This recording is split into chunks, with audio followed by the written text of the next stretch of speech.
रामेश्वर महतो जी की को जो ठेस पहुंची है, किसकी खोट नियत की वजह से? यही तो सवाल है सर कि आखिर इनको किस चीज का ठेस हो गया। ये तो विधायक बन गए, ये तो जदयू से आए हुए थे। देखिए, उन्होंने कहा था, इस पर जब विवाद खड़ा हुआ संगठन में और लोग भागने लगे तो इन्होंने कहा था कि राजनीति करनी है तो परिवार को ही आगे लाना होगा। परिवार, लेकिन सर सचेतक यहाँ जब बना दिया गया उनकी पत्नी को, इसको लेकर मुझे लगता है कि थोड़ा नाराजगी है। क्या शब्द है? शब्द तो वही है जिसके नियत में खोट है। सवाल तो नियत पर ही उठाए हैं। लेकिन इतना दिन बाद क्यों उठाया सर? हाँ, इसलिए ही इसी तरह से बयान देते रहेंगे, समय समय पर माहौल गरमाते रहेंगे। तो रामेश्वर महतो की जो छायावादी भाषा है, उससे छाया के साथ साथ जो है ना, तस्वीर भी उभर रही है। तो राजद ऐसा क्यों बोल रही है सर? राजद के सांसद क्यों परेशान है?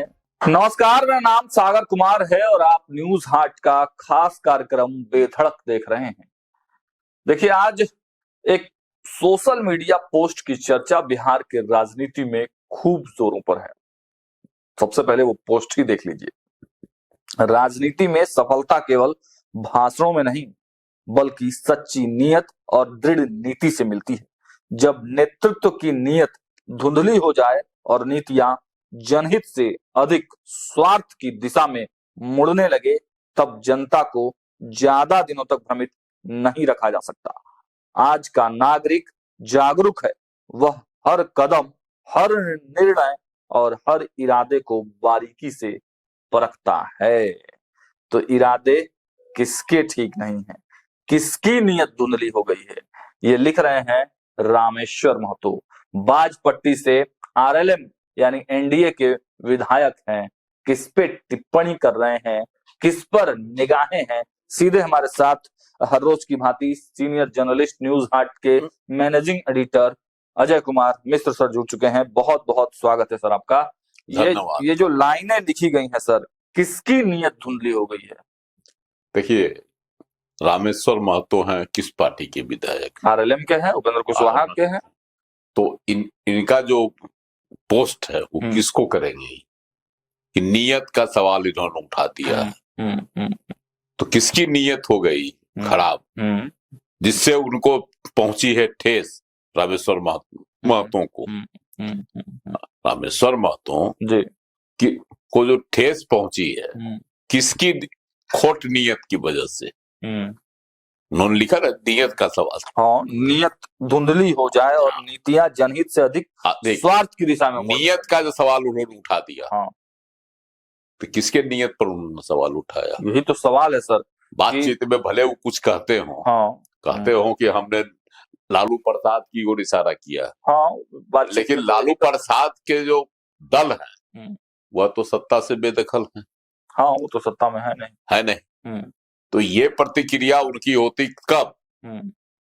जब ये हार में, ये विपक्ष में रहते, लालू परिवार सत्ता में रहता, तब माकूल होता। अभी तो इनका जो ये पोस्ट है ना, नियत का सवाल इन्होंने जो उठाया, वो किसकी नियत पर सवाल इन्होंने उठाया? यही तो सवाल है सर कि आखिर इनको किस चीज का ठेस हो गया। ये तो विधायक बन गए, ये तो जदयू से आए हुए थे। देखिए, विधायक बन गए, विधायक ही काफी नहीं होता। अच्छा, पार्टी, इनकी भी पार्टी सरकार में शामिल है, और सरकार के अलावे है ना और पद होते हैं, जैसे विधायक दल का नेता, मंत्री, सचेतक। तो मंत्री कौन बना है? आरएलएम से उनके बेटे बने, उपेंद्र कुशवाहा के बेटा दीपक प्रकाश। वो किसी सदन के सदस्य नहीं है, है ना। और उनको क्या वो है, डायरेक्ट मंत्री बना दिया। वह भी कैबिनेट मंत्री। हाँ, जो किसी सदन का सदस्य नहीं हो और उसको सीधे सीधे जो है कैबिनेट मंत्री बना दिया गया। तो यह एक बहुत बड़ी बात है। सिर्फ ये तो हुआ कि हम हैं, मतलब वो यही इसी को कहते हैं कि हम हैं। परिवारवाद के सबसे बड़े उदाहरण है उपेंद्र कुशवाहा। चूंकि वह बने हैं, अभी राज्यसभा सदस्य हैं, पार्टी में आए, और पार्टी में आने के बाद जो है उन्होंने एक तो पहले सीट बंटवारा में नखरा किया, सीट बंटवारा में फिर मान गए, तो उसमें शर्त था हमको एगो मंत्री पद देना होगा, एक एमएलसी देना होगा, एक एमएलसी का पद देना होगा। तो उनकी जो है सशर्त उन्होंने समझौता किया था सीट को लेकर। अब जब उनकी पार्टी 4 गो सीट पर जीती, 6 गो लिए थे, 2 गो तो हार गई, और 4 गो पर उनकी जीत हुई। तो एक टिकट उन्होंने किसको दिया? अपनी पत्नी को दिया, है ना, दिया ना। उस पर भी सवाल उठे। सासाराम से जीत गई, विधायक बन गई। और यह भी कहा गया सर कि ज्यादा समय उन्होंने अपने पत्नी को ही दिया, मतलब चुनाव प्रचार में भी। हाँ, ये भी एक है बड़ा सवाल। महतो के यहाँ तो वो गए भी नहीं प्रचार के लिए। मान लेते हैं नहीं गए, ठीक है, अपनी पत्नी की प्रतिष्ठा, इनकी प्रतिष्ठा थी, ये प्रतिष्ठा थी कि अगर हार गई सासाराम से, जिसका उस समय जो बहुत शोर भी था कि ऐसा दबंग कोई नहीं वहां से है इनके प्रतिद्वंदिता में, जिसके आगे जो है उपेंद्र कुशवाहा की नहीं चलेगी। मुश्किल था। हाँ, सीट मुश्किल थी। हाँ, सीट मुश्किल में पड़ी हुई थी, लेकिन जीत गए, अच्छे से जीते। इसलिए उनकी प्रतिष्ठा वहां थी जुड़ी हुई, चूंकि अपने काराकाट से जो है लोकसभा के चुनाव हार गए थे। एक चुनाव हार गए, और अगर पत्नी भी हार जाती तो पार्टी की क्या दुर्गति होती, और पार्टी के लोग ही सवाल उठाने लगते। तो ये था, इसलिए उपेंद्र कुशवाहा वहां पैर जमा के बैठे हुए थे, डटे रहे, और जिता के भी लाए। जीत भी गई पत्नी। एक तो वही हुआ।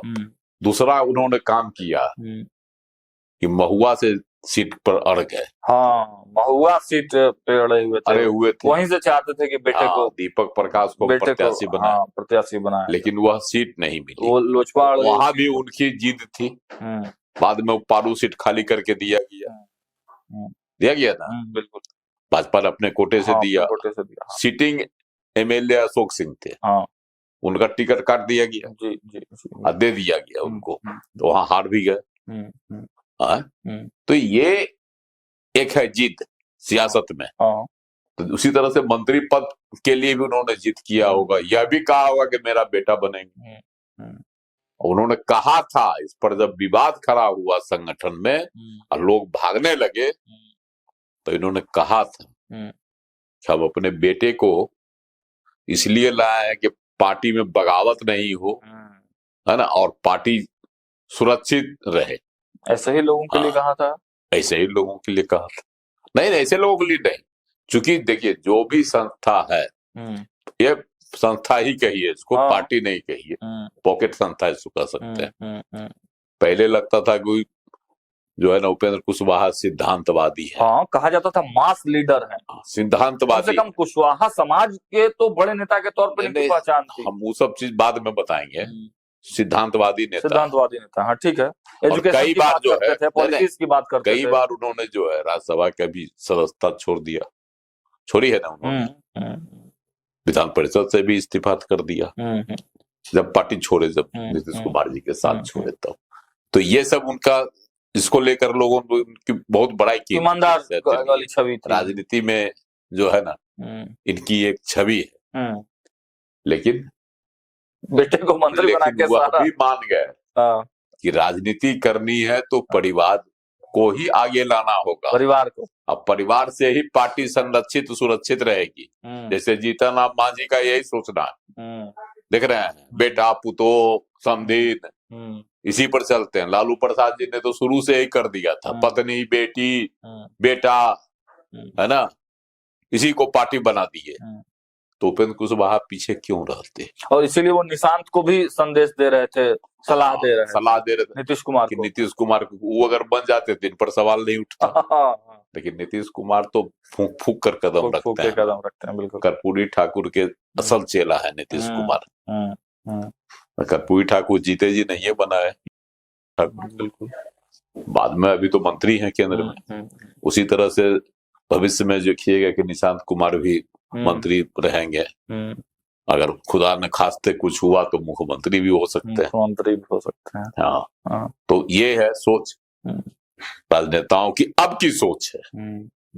जो इस तरह की पार्टियां होती है उसकी यही सोच, चाहे उपेंद्र कुशवाहा हो या लालू प्रसाद हो, सब जो है हमाम में नंगे हैं। सर इसके बाद इसी पर जो है सवाल आज रामेश्वर महतो ने उठा दिया। कि नियत पर।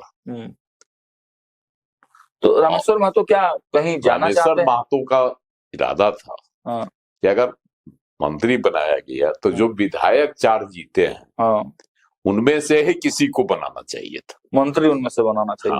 लेकिन सर माधव आनंद को तो विधायक दल का नेता बना दिया गया। देखिए माधव आनंद भी शुरू में याद है, विधायक दल का नेता बनाने से पहले उन्होंने क्या कहा था? बोला कि मंत्री बनने में वाली सारी क्वालिटी मेरे में है।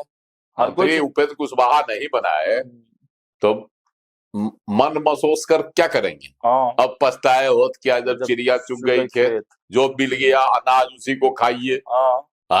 बिल्कुल। तो उनको बना दिया विधायक दल का नेता तो बम बम हो गए, उतने में ही बम बम। हाँ, लेकिन सर सचेतक यहाँ जब बना दिया गया उनकी पत्नी को, इसको लेकर मुझे लगता है कि थोड़ा नाराजगी है क्या?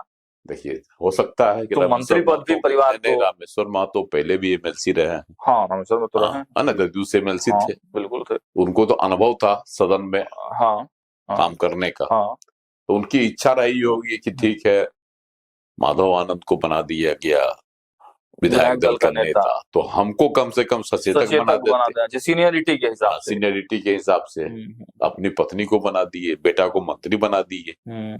इसी सवाल को उन्होंने उठाया, भले वो आज जो है कुछ कहें, शब्द अलग हैं उनके। नहीं देखिए शब्द है, शब्द तो वही है जिसने जिसके नियत में खोट है। सवाल तो नियत पर ही उठाया है। लेकिन इतना दिन बाद क्यों उठाया सर? समय देखिए होता क्या है कि हालांकि भागू के कहाँ जाएंगे अभी, अब ये सब चीज जो है इधर उधर नहीं जाने, इधर उधर अभी जाके करेंगे क्या? कहाँ जाएंगे? जदयू में जा सकते हैं। जदयू में जाएंगे तो अकेले जाएंगे, थोड़े इनकी व्यवस्था रहेगी। ये भी बात है। तब अब इसके लिए 3 को चाहिए। आलोक सिंह जाएंगे नहीं, आलोक सिंह जाएंगे नहीं, माधव जाएंगे नहीं, माधव जाएंगे नहीं, और उनकी थी हैं तो वो भी मिसेज जेबे नहीं करेंगी। अब मान लेते हैं आलोक सिंह चल भी जाए, 2 को होंगे। आलोक सिंह भी संतोष सिंह के मंत्री संतोष सिंह के भाई हैं, वो भी जा सकते हैं, वो भी जा सकते हैं, संभावना है। अगर होता है तो फिर भी रामेश्वर महतो भी जा सकते हैं, लेकिन 2 में नहीं होगा, 3 को चाहिए ना। माधव आनंद तो पहले ही सरेंडर कर दिए, विधायक दल के नेता हो गए तो वो कैसे क्या पड़ी है? क्या दिक्कत है? इसलिए इसी तरह से बयान देते रहेंगे, समय समय पर गरमाते रहेंगे। तो क्लास भी लगेगा इनका। क्लास उपेंद्र कुशवाहा का अभी संसद सत्र में है, कार्यवाही चल रही है। दीपक प्रकाश का भी बयान आया है। हम जो है आएंगे तब फिर इस पर देखते हैं। दीपक प्रकाश ने बड़ा सीधा जवाब दिया, कहा कि ये सब मसले जो है पार्टी के अंदर उठाना चाहिए, है ना, मिल बैठ कर जो है। मतलब दीपक प्रकाश मान रहे हैं कि ये बातें दीपक प्रकाश बातें मान नहीं रहे। दीपक प्रकाश को जब पहली बार मंत्री बनाया गया, उन्होंने शपथ लिया, तो पत्रकारों ने जब सवाल किया तो क्या कहा था कि यह जो है हमारे पिताजी से, हमसे मत पूछिए, हमारे पिताजी से पूछिए कि क्यों मंत्री बनाए। कितना पर सीधा जवाब उन्होंने दिया, सीधा जवाब दिया। इसलिए वो जो है पढ़े लिखे आईटी है ना, इंजीनियर है, तो वो लोग जो है अपना सीधा जवाब दिया, क्लियर कट जवाब दिया। तो रामेश्वर महतो की जो छायावादी भाषा है, उससे छाया के साथ साथ जो है ना तस्वीर भी उभर रही है। सर इसके बाद एक और चर्चा, हालांकि कई बार हम लोगों ने सवाल उठाया कि कांग्रेस के 6 विधायक हैं और 6 विधायकों में भी विधायक दल का नेता जो है वो नहीं चुना जा रहा है। आखिर किसका डर है कांग्रेस को? इस पर सत्ता पक्ष के लोग बोल रहे हैं, ये तो अलग बात, लेकिन राजद के लोग भी अब कांग्रेस को नसीहत दे रहे हैं। सांसद हैं बक्सर से सुधाकर सिंह, वो सवाल उठाए हैं और कांग्रेस को कहा है उन्होंने साफ तौर से कि कांग्रेस को अपना जल्द से जल्द विधायक दल का नेता चुन लेना चाहिए। तो राजद ऐसा क्यों बोल रही है सर? राजद के सांसद क्यों परेशान है कांग्रेस के विधायक दल के नेता को लेकर? देखिए सुधाकर सिंह जो इस सवाल उठाए हैं तो बड़ा अजीब तरह का सवाल। ये तो चल ही रहा है सर मीडिया में, क्योंकि महागठबंधन में कांग्रेस है। तो अभी जो है राजद के लोग हैं, उनको भी बनता है जवाबदेही, उनकी भी बनती है कहीं न कहीं। तो अपने उत्तरदायित्व बोध से जो है कांग्रेस को वह वाकिफ करा रहे हैं कि भाई इतना दिन हो गया, ठीक है आपके कम विधायक चुने गए हैं, तो आपको कम से कम विधायक दल का नेता चुन लेना चाहिए। यह संवैधानिक भी है, संवैधानिक है, लेकिन सर डर है ना कांग्रेस को, इसका निर्वहन जो है कर लेना चाहिए। तो सुधाकर सिंह का कहने का अर्थ है कि इसमें जितना विलंब होगा उतनी ही परेशानी होगी। इसका मतलब है कि सुधाकर सिंह को भी यह खबर लग रही है कि कांग्रेस अगर अपने विधायक दल नेता का चुनाव नहीं करती है तो कांग्रेस में टूट फूट सर हो सकता है। इसी वजह से कांग्रेस ने लटका के रखा है सर, कि जिसको विधायक दल के नेता बनाएगी बाकी चारों नाराज हो जाएंगे, चारों पांचों, और पार्टी छोड़ सकते हैं। कांग्रेस भी समझ रही है कि हमारे विधायक भागने वाले हैं। हाँ, उसको भी यह अंदेशा है, एकदम डर है सर, एकदम डर, तभी तो रुका हुआ है इतने दिन से। लेकिन कितना दिन लंबित रखेगा? हाँ, कितना दिन रखेगा? नहीं, कहा जा रहा है सर की 15 तारीख को राहुल गांधी से मुलाकात होनी है, 14 को दिल्ली में जो है कार्यक्रम है, और 15 को मुलाकात होनी है। नहीं, SIR के खिलाफ में ही वोट वाला जो है, 14 को कार्यक्रम होना है। उसके बाद दिल्ली में ही मुलाकात होगी राहुल गांधी से।